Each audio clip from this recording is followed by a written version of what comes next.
안녕하세요. 자영업을 하고 있는 40대 여성입니다.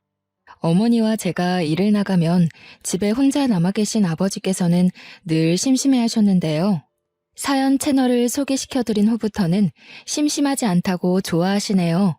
더 이상 집에 혼자 있는 것이 싫지 않다면서요. 행복해 하시는 아버지를 볼 때면 아직도 우리 가족이 화목하게 산다는 것이 꿈만 같습니다. 한편으로 불안하기도 하고요. 행복을 잡는 것은 뜬구름을 잡는 것처럼 매우 어려운 일이지만 불행이 찾아오는 건 한순간이니까요. 기억도 안 날 만큼 어린 시절부터 시골에서 자랐습니다. 집안 대대로 고구마 농사를 짓는 아버지 때문이었죠. 덕분에 한글을 떼기도 전 흙에서 꿈틀거리는 지렁이와 같이 놀기도 하고 아버지를 도와 고구마를 수확하는 것을 돕기도 했었어요. 아버지께서는 그런 저를 예뻐하셨고요. 아버지는 해가 뜨기도 전 제일 먼저 일어나 작업복을 입으시고 밭으로 향하셨어요. 아버지가 밭으로 출근을 하시면 어머니도 덩달아 바빠지셨습니다. 아버지와 인부들이 드실 새참을 만드셨거든요. 되면 어머니는 1시간 동안 만든 음식을 정성스레 보자기에 싸 아버지에게 전달해 주셨습니다. 그렇게 어머니가 주신 새참을 먹고 나면 아버지께서는 또 해가 저물 때까지 일을 하시고 제일 늦게 집으로 들어오셨고요. 하지만 가끔 아버지가 끝나는 시간과 학교가 끝나는 시간이 맞물리면 같이 집으로 올 때도 있었습니다. 어릴 때는 경운기를 끌고 오는 아버지를 보면 반가웠지만 교복을 입기 시작하면서부터는 그런 아버지가 창피하게 느껴질 뿐이었네요. 멀끔한 정장을 입고 승용차를 몰고 오는 친구들의 아버지와 달리 저희 아버지는 항상 허름한 작업복 차림에 흙으로 범벅이 된 경운기를 끌고 오셨으니까요. 할아버지 때부터 쓴 경운기는 느린 주제에 시끄러운 소리를 내었는데요. 그게 너무 창피하더군요. 주변 사람들이 모두 경운기를 타는 저 아버지를 보는 것 같은 기분도 들었습니다. 그래서 생각했어요. 차라리 고구마 농사가 망해서 아버지도 다른 친구들의 아버지처럼 양복을 입고 출근을 했으면 좋겠다고요. 사춘기 못된 반항이 뿐이었는데 하늘은 글쎄 제 소원을 냉큼 이뤄주시더군요. 여느 때와 같이 문을 열고 집으로 들어가는데 그날따라 집안 공기가 조금 이상했습니다. 아버지는 넋을 놓은 채 바닥에 앉아 계셨고 옆에 계신 어머니는 아예 절을 하듯 몸을 수그려 결혼을 잘못했다면서 가슴을 치고 계셨죠. 주변을 돌아보니 TV며 가구까지 보이는 가구에는 전부 다 빨간 딱지가 붙어 있었습니다. 4인용 의자가 놓인 식탁 앞에 서 있자 어머니가 한 말씀 거두셨고요. 정연아, 우리 이제 길거리에 나앉게 생겼다. 글쎄 잘난 네 아버지가 도박한 친구가 불쌍하다면서 냉큼 보증을 섰지 뭐냐. 그것도 자그마치 3억이나 되는 돈을. 돈 나올 구멍이라고는 그나마 네 할아버지가 물려준 밭에서 나오던 고구마밖에 없었는데 이제 우리는 뭘 먹고 사니? 원래도 마음씨 좋기로 마을에서 유명하던 아버지는 친구가 빚더미에 앉아 이혼 위기에 처하자 무척 안타까워하셨는데요. 빚보증은 절대로 서면 안 된다는 엄마의 말씀을 무시하고 홀랑 친구의 빚보증을 서주신 것이죠. 아버지는 무조건 친구를 믿었고요. 하지만 어머니의 예상처럼 아버지가 빚보증을 서자마자 아버지의 친구는 그대로 야반도주를 해버린 것이었죠. 그 후 아버지께서는 어떻게든 고구마 밭만은 지키려고 노력을 하셨어요. 하지만 3억이란 큰 돈을 구할 수 없었던 아버지께서는 어쩔 수 없이 할아버지 때부터 지켜온 고구마 농장이 다른 사람 손에 넘어가는 것을 보고만 있어야 했네요. 고구마 밭을 날린 후 시리에 빠진 아버지께서는 밥도 안 먹고 매일 술로만 연명하면서 사셨어요. 학교가 끝난 후 집에 가보면 거실에는 언제나 초록색 소주병이 굴러다녔습니다. 그 옆으로는 얼굴이 벌개진 아버지께서 술에 취해 주무시고 계셨죠. 어머니는 술독에 빠진 아버지를 대신해 다른 농장의 인부로 일하며 생활비를 버셨어요. 하지만 그마저도 오래 가지는 못했고요. 아버지의 반대가 심했거든요. 신랑은 하나밖에 없던 땅 날려서 맨날 잠도 제대로 못 자고 있는데 아내라는 인간은 다른 집 농사를 도와주면서 돈을 벌어? 당신 지금 나 무시하는 거야? 돈도 못 벌고 친구한테 땅이나 날린 등신 같은 놈이라서 무시하는 거냐고. 그게 아니면 당신이 어떻게 연말 김씨 농장에 가서 일을 할 수가 있어? 왜? 김씨 농장 고추가 풍년이라 삭값도 많이 받았다던데. 밭도 날리고 돈도 못 버는 신랑 버리고 김씨네로 재혼이라도 하려고? 왜? 많고 많은 일 중에서 김씨 농장 고추나 따나 했더니 속셈이 따로 있었던 거야. 늙은 영감탱이랑 재혼할 바에는 젊고 돈도 많은 김씨한테 가기로 마음먹은 거지. 왜? 내가 당신 마음을 꿰뚫어서 할 말이 없나 보지? 정 김씨랑 합치고 싶으면 내 밭이나 찾아놓고 가. 나는 뭐 좋아서 땡볕에서 하루 왼종일 고추나 따는 줄 알아? 다른 남자 밑에서 일하는 게 싫으면 당신이 나가서 돈이라도 벌어오던가. 친구한테는 3억도 빌려줄 만큼 마음 넓으신 분이 돈도 못 버는 남편 덕분에 피부가 까매지도록 일한 아내한테는 왜 이렇게 야박하나 몰라?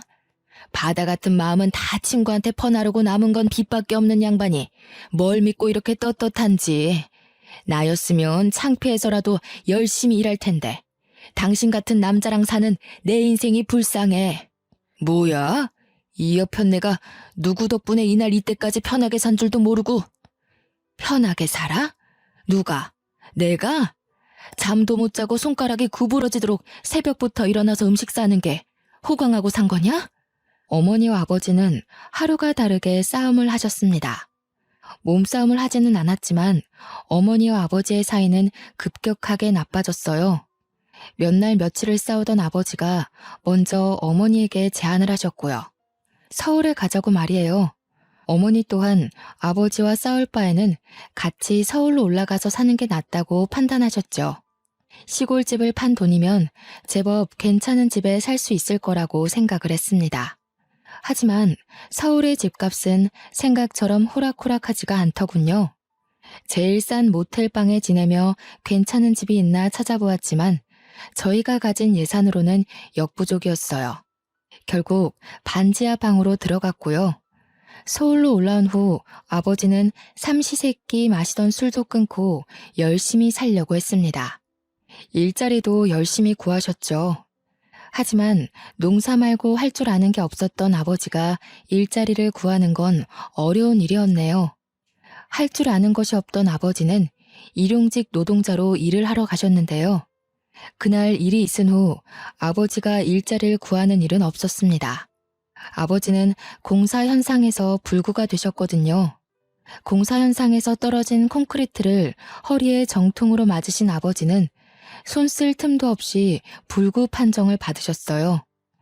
회사에서는 과실을 인정하며 치료비와 보상금을 주었지만 저희 가족은 한숨만 쉴 뿐이었네요. 회사에서 지급한 금액이 아버지의 인생을 책임질 만큼 큰 금액은 아닌 거잖아요. 아버지가 경제활동을 할 수 없게 된 후 어머니와 집안의 생계 유지는 어머니와 저의 몫이 되었어요. 하지만 어머니는 불구가 된 아버지를 돌봐드려야 했기에 어쩔 수 없이 저는 집안의 가장이 되어야 했습니다. 대학교를 가고 싶었지만 다른 선택지가 없었어요. 그래서 고등학교를 졸업한 후 작은 중소기업의 경리로 일하며 집안의 생활비를 책임졌죠. 하지만 고작 경리로 일해 번 월급은 세 식구의 생활비를 하기에는 턱없이 부족했습니다. 그 후 어쩔 수 없이 기초생활수급자를 신청하게 되었고요. 아버지와 함께 시청에 갔을 때는 부끄러움이 온몸으로 느껴지더군요. 마치 경운기를 타고 집으로 돌아가던 고등학교 생활이 생각날 정도로요. 시청 안의 모든 공무원이 저희 부녀를 쳐다보는 것 같은 착각이 들었는데요. 담당 공무원은 가난은 부끄러운 것이 아니니 너무 고개 숙이지 않아도 된다고 말을 해주었습니다. 그러면서 알면서도 자존심 때문에 지원받아야 하는 것을 놓치는 게 오히려 더 바보 같은 것이라고 설명해 주었어요. 그 말을 듣자 참 안심이 되었죠.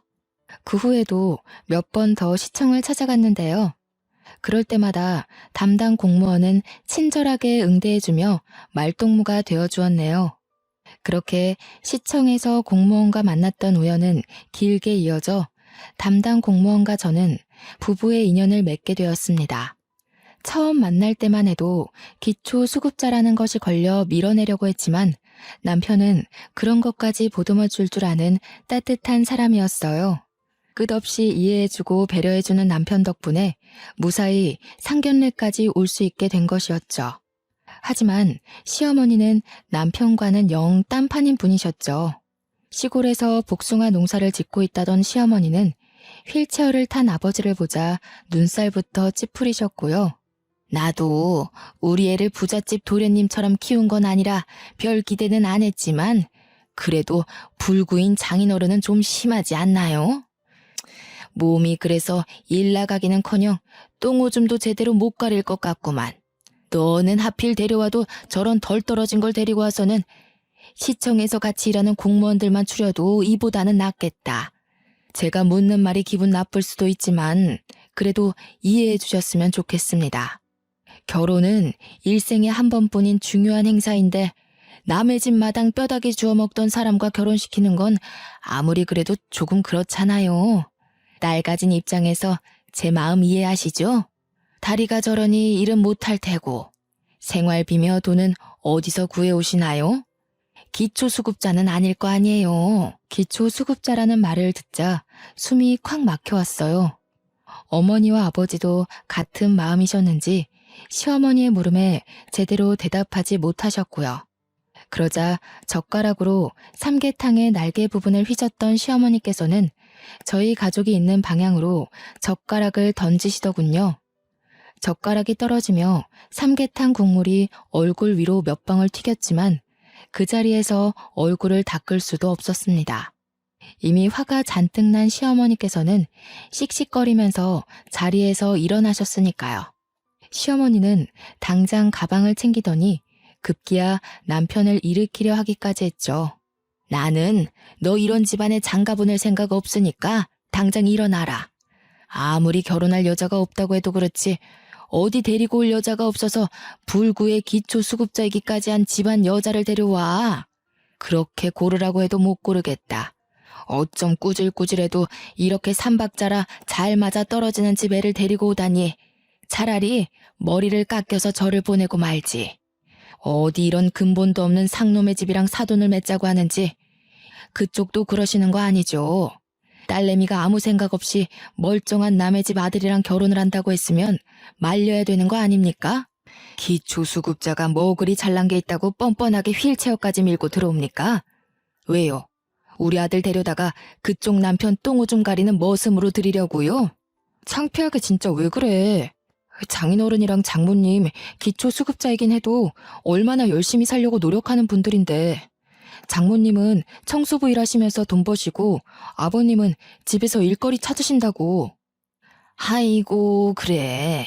남의 변기 닦고 집에서 궁상 떤 돈으로 서울에 집 한 채 뚝딱 살 수 있겠다. 이 멍청한 자식아. 너 저 집에 장가가면 그대로 노예되는 거야. 없는 집에서 돈도 못 받고 장인어른 똥수발이나 하고 네가 하는 게 염전 노예랑 다를 게 뭐냐? 그깟 사랑? 지금이야 눈 뒤집혀서 다 감당할 수 있다고 해도 그게 몇 년이나 갈 것 같냐? 사랑 그거 잠깐이야. 서울 깍쟁이로 한평생 살아오던 나는 왜 지금 시골 총구석에서 복숭아 농사나 짓고 있는데? 너는 옆에서 엄마를 봤으면서도 아직도 정신을 못 차려? 그럼 이미 임신했는데 어쩌라고. 뱃속에 생긴 애 지우기라도 할까? 여자한테 잡혀 사는 호구가 어디 있나 했더니 그게 내 아들이었어. 정신 차려 이거사. 수박 안에 씨도 없는 자식이 어떻게 애를 가지게 해? 너 지금 저 불려시 같은 거한테 속고 있는 거야. 시어머니께서는 기어코 못 믿겠다면서 유전자 검사를 해보자고 제안하셨어요. 막무가내로 나오는 시어머니 때문에 저는 임신한 지 3개월 만에 유전자 검사를 하게 되었고요. 결과는 당연히 남편의 아이가 맞았습니다. 그걸 보자 시어머니께서는 발목을 잡혀도 단단히 잡혔다면서 통곡을 하셨죠. 그렇게 유전자 검사를 한 후 결혼을 허락받음과 동시에 시어머니에게 미운 털이 단단히 박히고 말았네요. 임신을 한 탓에 결혼식을 조촐하게 치러줬어요. 하객 또한 가까운 가족들만 모시고 했고요. 부모님께서는 어디서 살지를 제일 많이 걱정하셨지만 남편이 공무원인 턱에 공무원 임대 아파트에 살 수 있었습니다. 시골에서는 주택에서 서울에 올라온 후로는 반지하를 전전하며 살았는데 아파트에 살다 보니 좋은 점이 많더군요. 깔끔한 집 구조와 아침이면 눈부신 햇살을 볼 수 있는 것 모두가 좋았지만 가장 좋았던 것은 깨끗한 화장실을 쓸 수 있다는 것이었어요. 반지하 집에서 살 적에는 여기저기 곰팡이 핀 화장실을 이용했었거든요. 그래서인지 깨끗한 화장실에서 씻을 수 있다는 것이 큰 축복으로 느껴졌죠. 하지만 한편으로 어머니 아버지에게 미안한 마음이 들기도 했어요. 어찌되었던 어머니 아버지는 아직까지도 대낮에 햇빛조차 간신히 들어오는 반지하 방에서 살고 계시는 거잖아요. 깨끗한 집으로 이사를 가게 해드리면 좋으련만 작은 회사에 격리로 일했던 것이 전부인데다가 현재는 임신을 해 경력까지 단절된 제가 부모님에게 해드릴 수 있는 것은 아무것도 없었어요. 그 사실에 가슴이 미어져 왔고요. 죄책감을 가지던 중 시어머니께서 서울로 올라오셨는데요. 시어머니께서는 문을 열어드리자마자 집안 곳곳을 돌아보시며 물티슈로 창틀이며 침대 밑 같은 곳을 닦아보셨어요. 그러고는 먼지가 묻어나올 때마다 째려보셨습니다. 사람 사는 집에 이렇게 먼지가 많이 나올 건 또 뭐냐? 너 지금까지 우리 아들한테 이런 먼지 나부랭이 먹이면서 살았던 거냐? 사람이 자기 부족한 걸 알면 노력이라도 해야지. 너는 어떻게 돼 내가 시집 올 때 빈몸으로 낼름 우리 아들한테 시집 와놓고서는 노력할 생각을 안 하냐?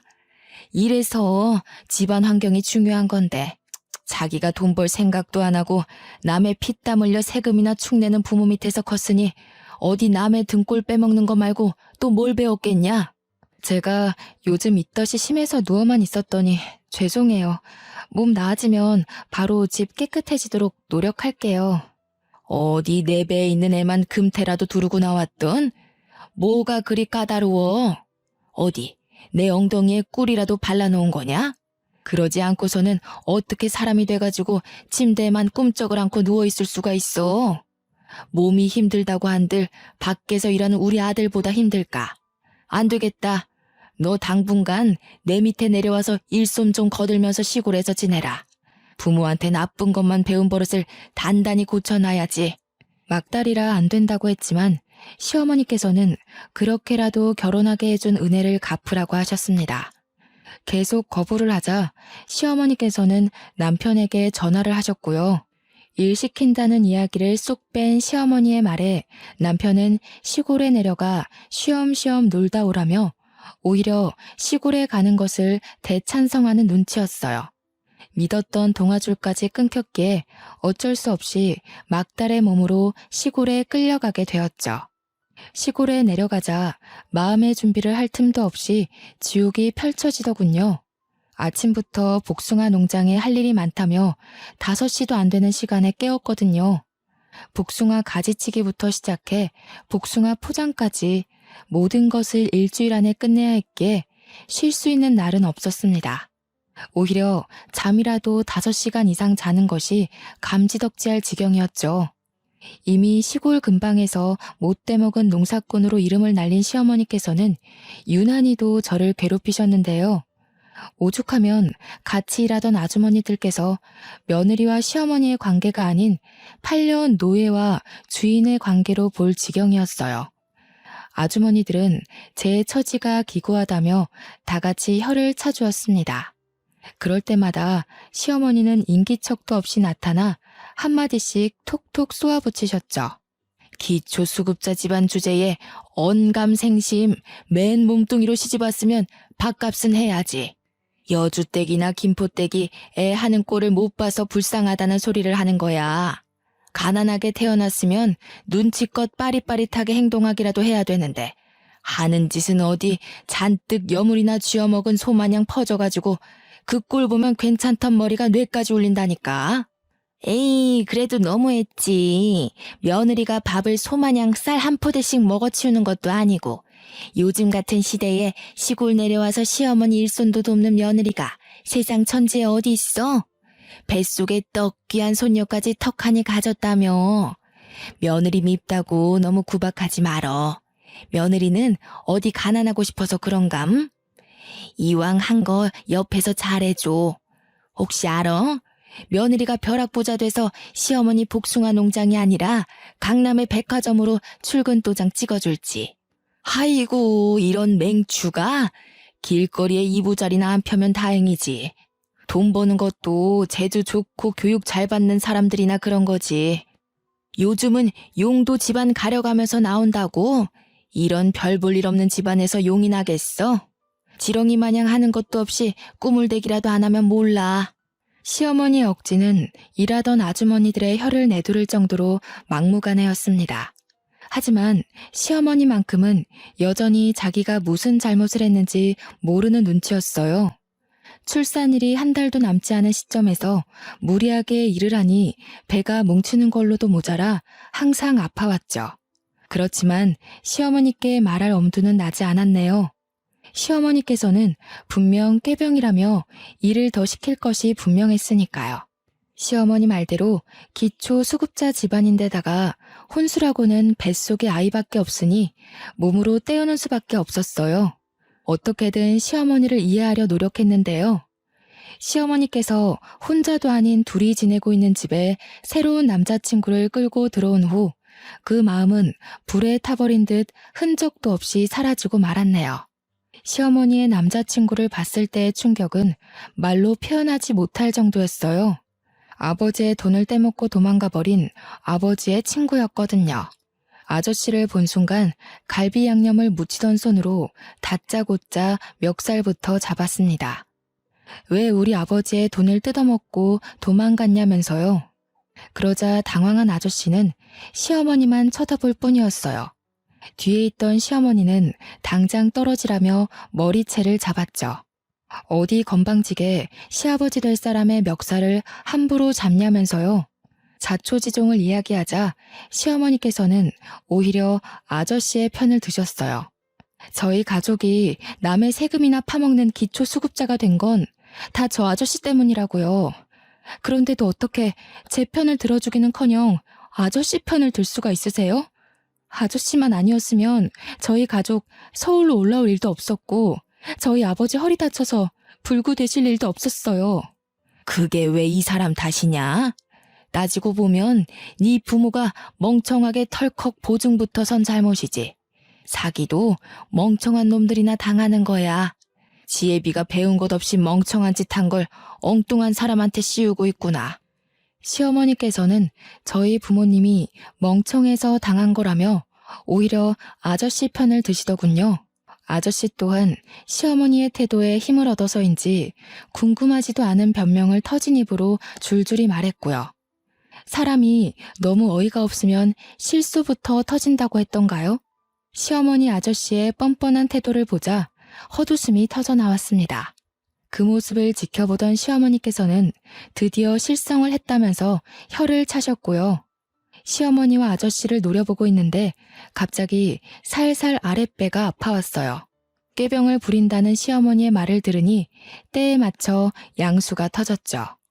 어쩔 수 없이 집안을 망하게 한 원수를 눈앞에 둔 채 병원에 실려가게 되었네요.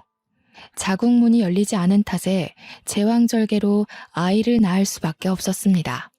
남편은 딸을 낳았다는 말에 서울에서부터 한 걸음에 달려왔죠. 남편은 눈도 제대로 뜨지 못한 딸을 안으며 너무 예쁘다며 시어머니에게 넘겨주려 했지만 시어머니는 정색하며 아들을 밀어냈어요. 고추도 안 달고 나온 거 뭐가 예쁘다고 안아보냐? 애는 자연분만 해야 머리도 똑똑하고 잘 산다고 하던데 하필 처대를 제왕절개로 낳을 건 뭔지. 에휴, 보나마나 지엠이 닮아서 멍청하기만 하겠지. 예, 너는 살림 미천 낳아놨으니 몸조리 다 하면 아들이나 하나 더 낳아라. 쓰레기장에서 주워왔어도 저도 암탉이라고 애는 낳을 수 있으니 아들도 금방 낳겠지. 너도 바보처럼 자꾸 애한테 정주지 말고. 손자놈 태어나면 질투할 게 뻔한데 벌써부터 오냐오냐 하면서 버릇 나쁘게 길들이지 말어라. 시어머니는 딸아이가 꼴도 보기 싫다는 듯 굴었지만 남편은 그저 자기 자식이 태어났다는 것만으로도 좋다며 해벌쭉 웃음을 지었어요. 그 모습을 본 시어머니는 한숨을 푹푹 내쉬었고요. 그러고는 남편에게 몇 푼 되지도 않는 공무원 생활을 때려치고 시골로 내려와 같이 복숭아 농사나 짓자 하더군요. 반대했지만 민원인으로 스트레스를 받던 남편은 시어머니의 제안을 수락했습니다. 청청병력 같은 소식이었어요. 아이만 낳으면 서울로 돌아갈 수 있다는 생각 하나로 이악 물고 버텼는데 이 지옥 같은 곳에서 계속 살아야 되는 거잖아요. 딸아이와 함께 서울로 올라온 후 남편을 설득하기 위해 노력했죠. 하지만 남편은 집에서 신랑이 벌어다주는 돈으로 편하게 사는 사람은 자기 마음을 이해하지 못한다면서 오히려 타박을 하였네요. 그러면서 자기는 기초생활수급자인 부모님을 둔 것도 이해해 주었으니 이 정도는 그냥 덮고 넘어가자고 했고요. 시골에서 내려온 후로는 시어머니 댁에서 살게 되었습니다.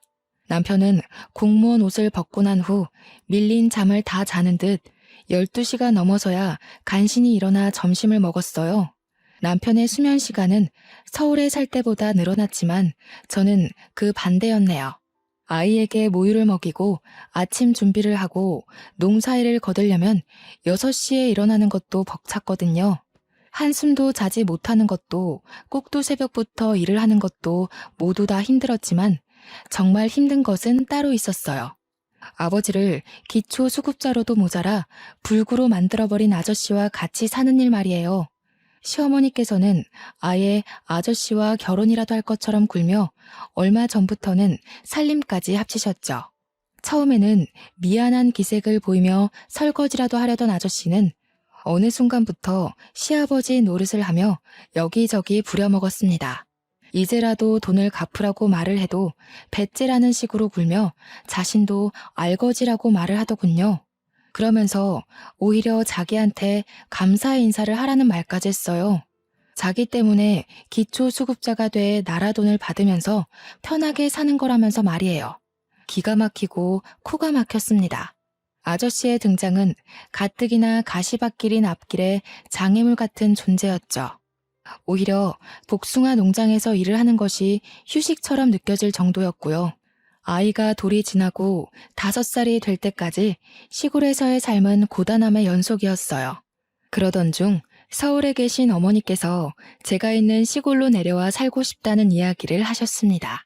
서울 반지하에서 햇빛도 못 보면서 살 바에는 차라리 시골로 내려가 햇빛이라도 보면서 살고 싶다는 것이 어머니의 의견이었어요.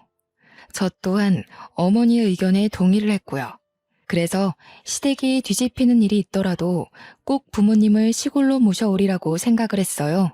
시댁으로 가 부모님을 모시고 오겠다고 하자 남편과 시어머니는 펄쩍펄쩍 뛰면서 반대를 했네요. 아니, 너는 생각이 있는 거냐 없는 거냐? 지금도 일손이 없어서 죽겠는데 몸뚱이도 성치 않은 내 부모 내려와 봐라. 우리 농장 일은 누가 아나? 가뜩이나 애도 어린데 꼭 장모님이랑 장인어른까지 모셔와야겠어. 두 분이 여기 오시겠다는 이유가 뭔데? 당신들 서울에서 적적하게 살기 싫으니까 내려오겠다는 거잖아. 당신은 꼭 괜히 일을 버려서 사람을 귀찮게 만들어야겠어? 저요. 그동안 걸핏하면 기초수급자라고 걸고 넘어지는 소리 듣고 싶지 않아서 이악 물고 새끼 꼬박꼬박 차려드리면서 농사일까지 했어요. 이 정도 노력했으면 그동안 부족한 며느리로서 할 만큼 한 거 아닌가요? 그래서 앞으로는 착한 며느리 안 하고 착한 딸 하려고요. 기초수급자 집이라고 눈치 보면서 부모님한테 제대로 못 해드렸는데 저희 부모님이 얼만큼 더 살 줄 알고요. 제덕씨야, 한 집에서 어머님이랑 같이 사니까 어머니가 내일 돌아가시던 지금 당장 돌아가시던 여한이 없겠지만 저는 아니거든요. 저희 제 효도도 못 받고 내일 당장 돌아가시면 그건 어떻게 보상해 주실 건데요? 어머니가 저희 부모님 대신 저승길 가실 건가요? 아니잖아요. 허락 구하려고 말씀드린 거 아니고 그냥 통보드리는 거예요. 저런 못 배워먹은 게 어디서 목소리를 높여? 시어머니께서는 부모님을 모시고 온다는 소리에 개거품을 물면서 반대를 했어요. 남편 또한 사람이 왜 이렇게 이기적이냐면서 뭐라고 했고요. 아저씨가 본처에게 돌아간 후 극도로 예민해진 시어머니께서는 대놓고 괴롭히면서 부모님이 내려오는 것을 반대했지만 이번만큼은 양보할 수 없었기에 계속 밀어붙였죠. 괜찮은 집이 없으면 어떡할까 걱정을 했지만 시댁과 멀지 않은 곳에 괜찮은 매물이 생겨 부모님을 그 집으로 모시기로 결정을 했죠. 죽어도 차를 빌려줄 수 없다는 남편 때문에 렌트를 해야 했지만 그 정도는 일도 아니었어요. 드디어 부모님을 괜찮은 집에 모실 수 있다는 사실 하나로도 가슴이 벅찼으니까요. 시골로 이사를 온 후 아버지는 매일 4시간씩 나라에서 지원해주는 간병인 혜택을 받을 수 있었습니다. 덕분에 어머니께서도 일자리를 구할 수 있게 되었고요. 어머니가 우연히 일자리를 찾는 것을 알게 된 시어머니께서는 친정어머니를 자기 복숭아 농장에서 일을 하라고 권유를 했어요. 시어머니의 성정을 잘 알기에 당연히 거절을 했죠. 그러자 시어머니께서는 나이도 많은 어머니를 누가 써주겠냐면서 농장에 와서 복숭아 포장이나 하시라고 했습니다. 친정어머니를 시어머니 밑에서 절대 일하게 하고 싶지 않았지만 나이가 많은 친정어머니가 일자리를 찾는 것은 쉬운 일이 아니었어요. 어쩔 수 없이 친정어머니는 시어머니의 농장에서 일을 하게 되었고요. 하지만 시어머니께서는 웬일로 친정어머니에게 삭갑도 잘 쳐주시고 인격적으로 대해주기까지 하시더군요. 드디어 시어머니가 변했구나라고 생각했지만 그건 큰 오산이었네요. 시어머니께서는 어머니에게 두둑한 품값을 주는 대신 저의 품값은 아예 주지를 않으셨거든요. 시어머니를 보면서 느낄 수 있었습니다. 사람은 쉽게 변하지 않는다는 것을요. 그렇게 일을 하던 중 버려지는 복숭아들이 신경 쓰이더군요. 상했거나 골맞으면 모르겠지만 복숭아들은 단지 모양이 못났다는 이유로 버려졌으니까요. 그래서 아무 이유 없이 버려지는 복숭아들로 잼을 만들기로 결심을 했네요. 처음에는 재미삼아 만들기 시작해 같이 일하던 아주머니들에게 나눠드렸죠. 복숭아잼을 드신 아주머니들께서 맛이 일품이라며 칭찬을 해주셨고요. 그 말을 들으니 힘이 저절로 났습니다. 제가 나서서 한 일에 사람들이 긍정적인 호응을 하는 것은 처음이었습니다.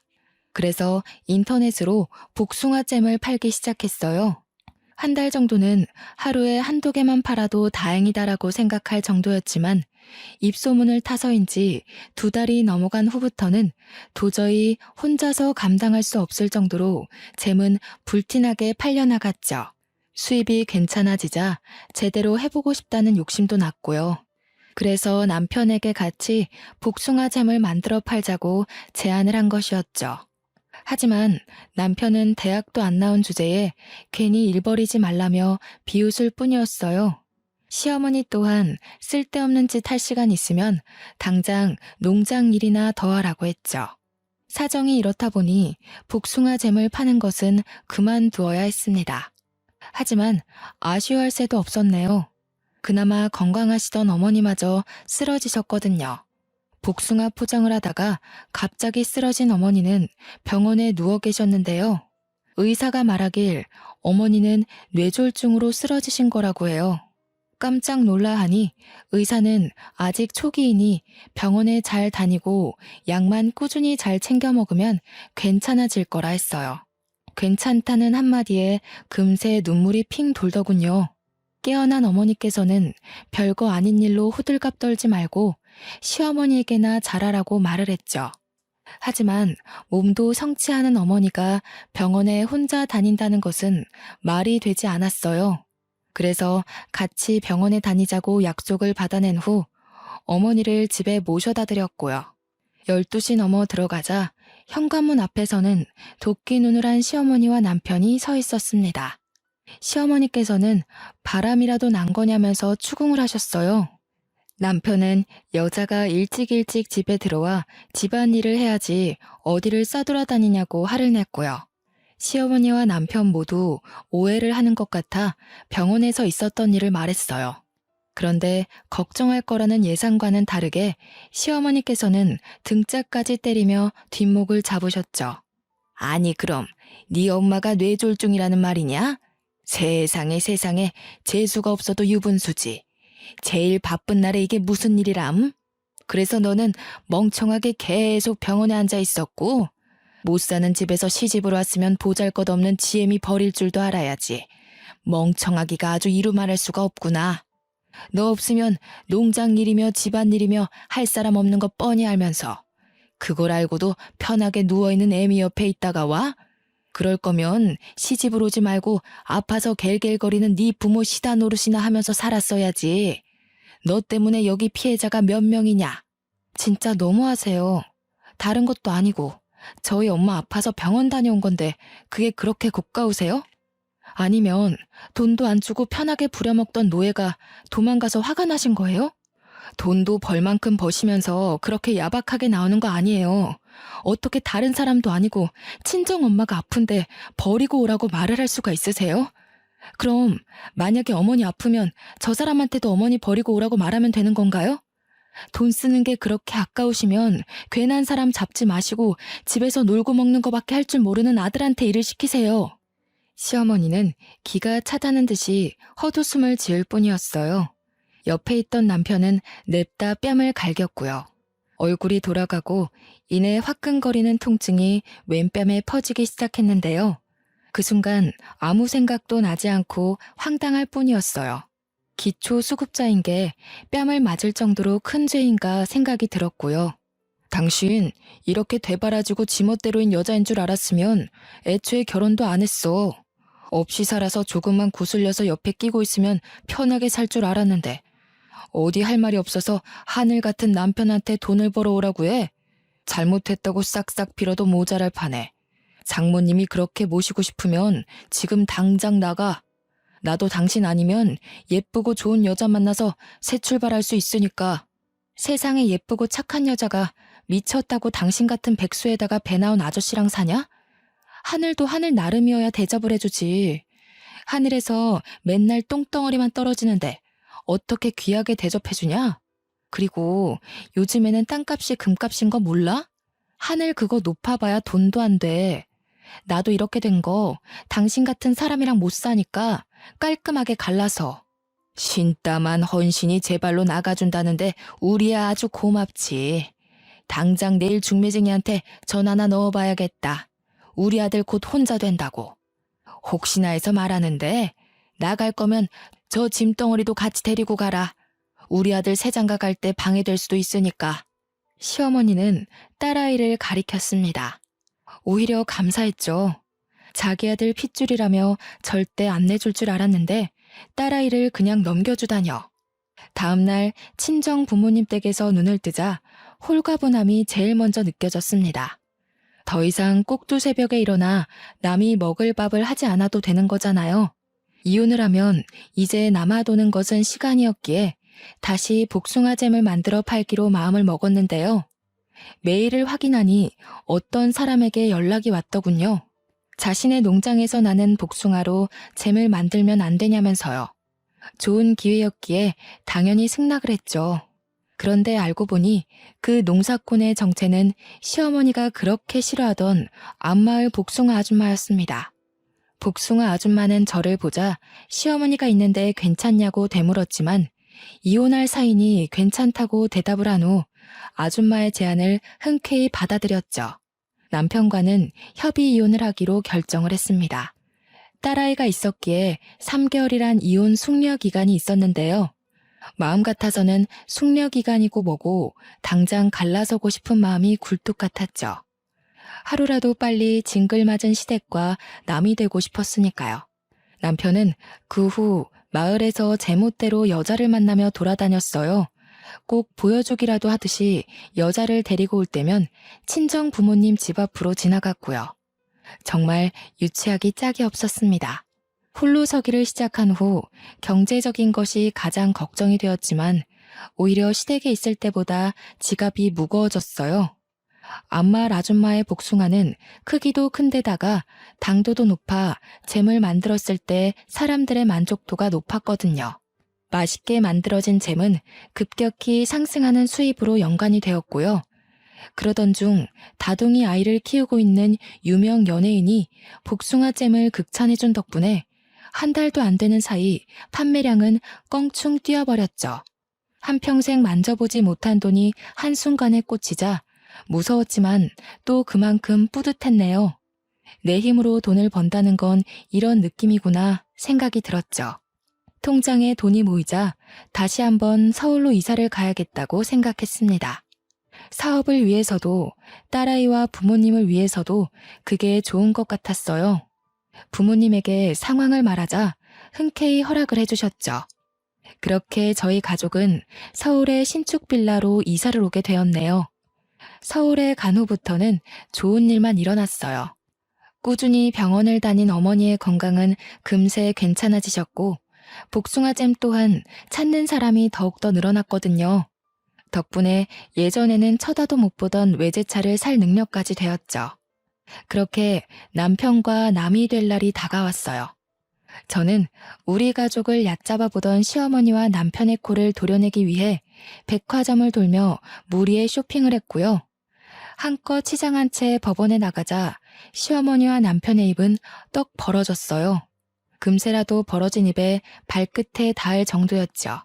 드디어 세상이 미쳐 돌아가는구나. 기초수급자 주제에 부끄러운 줄도 모르고 남의 세금으로 저렇게 돈지랄이나 하고 말이야. 저런 것도 인간이라고 그동안 내가 세금을 내다니.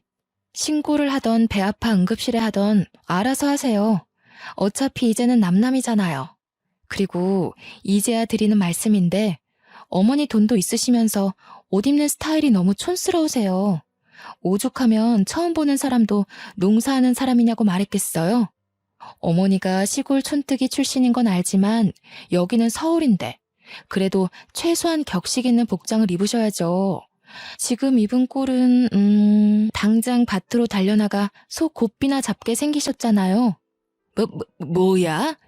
너랑 아예 안 보고 살겠다고 막말을 하는구나. 네가 이러고도 가만히 있을 것 같아?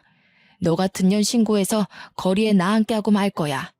네, 어머니 마음대로 하세요. 알아서 잘 살 테니까. 시어머니는 삿대질을 하면서 머리를 잡아뜯을 기세로 달려들었어요. 남편은 그런 시어머니를 말리며 말을 가려 하라며 호통을 쳤고요. 상대할 가치도 없어 무시하는데 타이밍 좋게 어머니가 외제차를 끌고 등장하셨습니다. 부잣집 사모님같이 꾸민 어머니의 모습을 본 시어머니는 너무 놀라 뒤로 자빠지셨고요. 거지 주제에 무슨 돈이 있어서 저런 비싼 차를 산 거야? 너 이제 하다하다 도둑질까지 하는 거냐? 아범아, 당장 경찰서에 전화부터 넣어라. 남이 낸 세금으로 호강하던 기초수급자들이 이제 도둑질까지 한다고. 저런 것들은 깜빵에 쳐넣어야 되는 거야. 그래, 분수에 맞지도 않는 비싼 옷 입을 때부터 알아봤어야 하는 건데 내가 이럴 줄 알았지. 남의 돈에 손 뻗을 생각까지 하고 돈독에 아주 발끝까지 뻗쳤구나. 거지가 돈 욕심내면 어떻게 되는지 톡톡히 알려줘야지. 우리 딸이 돈 벌어서 산 건데 무슨 문제 있소? 그러게 사돈도 우리 딸내미가 같이 잼 만들자고 했을 때 동참을 하셨어야죠.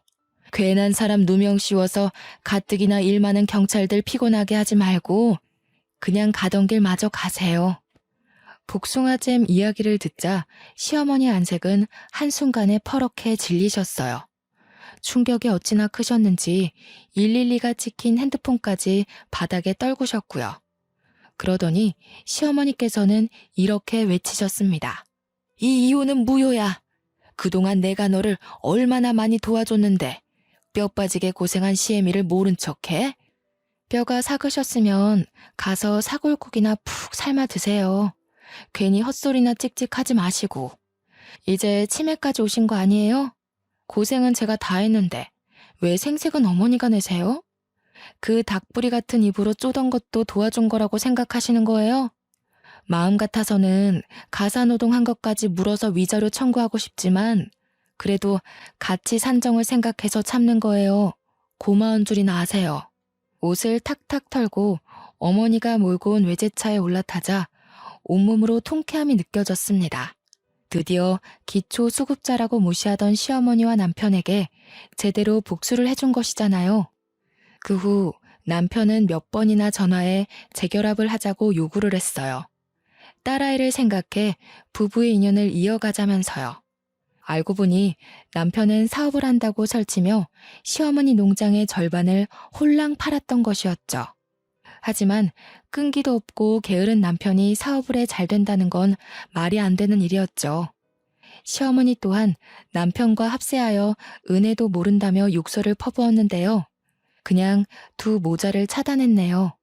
현재 저는 개인 사무실과 작은 공장을 가질 정도로 잘 나가고 있답니다. 깨끗한 집으로 퇴근 후 가족들과 즐거운 시간을 보내고 있고요. 혼자서 돈을 벌어보니 알겠더군요. 세상에 돈이 전부는 아니지만 나를 지키고 더 나아가 소중한 사람을 지키기 위해서는 꼭 돈이 필요하다는 걸요. 현재 시댁에 대한 스트레스를 받는 분들이 계시다면 꼭 자기 힘을 돈부터 벌어보셨으면 좋겠습니다. 경제적 독립을 해야 내 목소리를 낼 수 있는 힘이 생기는 법이거든요. 아무튼 저의 긴 사연 들어주신 여러분 감사합니다.